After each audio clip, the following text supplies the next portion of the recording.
Адамзаттың жер ғаламшар атауымен баршаға ортақ бір шаңырақтың астында тіршілік етуі маңызды құндылықтың бейбітшілік пен келісімнің ықпалы екендігі айқын. Діндер көшбасшылары өз қоғамындағы тұрақтылықты сақтау бағытында маңызды рөл атқарғандығы тарихи тұрғыда қалыптасты. Әлемдегі бүгінгі ахуал діндер көшбасшылары үйлесімді әлем үшін ынтымақтастықтың ауқымын кеңейту бағытында бірлесіп күш-жігер жұмсауды қажет етеді.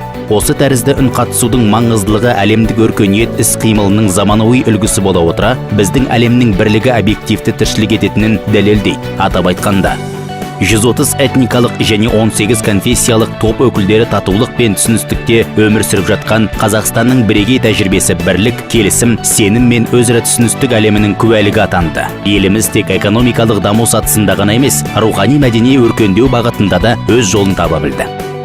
Әлемдік және дәстүрлі діндер лидерлерінің съезі жаңа Қазақстанның тарихындағы маңызды оқиғалардың қатарына кірді. Форумды өткізу бастамасын Қазақстан президенті Нұрсұлтан Назарбаев көтерді.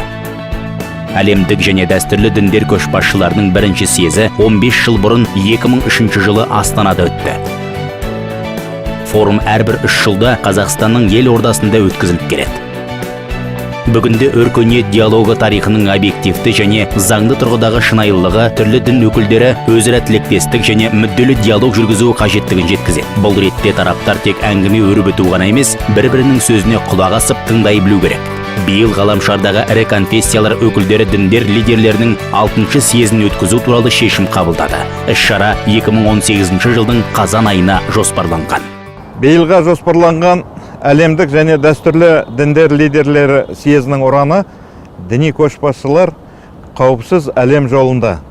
Ислам, христиандық, иудаизм, синтоизм, индуизм және буддизмнің беделді өкілдерімен бірқатар халықаралық ұйым жетекшілерінің қатысуымен форумға әзірлік жөніндегі отырысы өтті. Астананың бұл іс-шараны жоғары деңгейде өткізетініне күмән келтірмейміз. Дәстүр бойынша форумның қатысушылары арасында бүгінгі әлемдегі діннің рөлі және кез келген діннің негізгі моральды құндылықтарының жалпы адамзаттық сипаты жөнінде ашық пікірлесулер өтеді. Діни негіздегі даулар себептерін анықтауға қатысты өзекті проблемалар топтамасы қозғалады.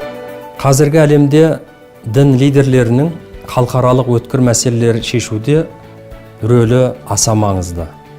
Биыл діни көшбасшылар қауіпсіз әлем жолында атты ұранмен айшықталған 6-шы әлемдік және дәстүрлі діндер лидерлері съезі өтеді. Біз ортақ күш-жігерімізбен діндер мен өркениеттердің шынайы текетірестеріне жол бермеуіміз керек. Соның үшін съезде моральдық құндылықтар, бейбітшілік пен қауіпсіздік, қоршаған орта және үйлесімділік, шынайы диалог пен ынтымақтастық, әділеттілікті ілгерілету тақырыптары басты назарға алынады.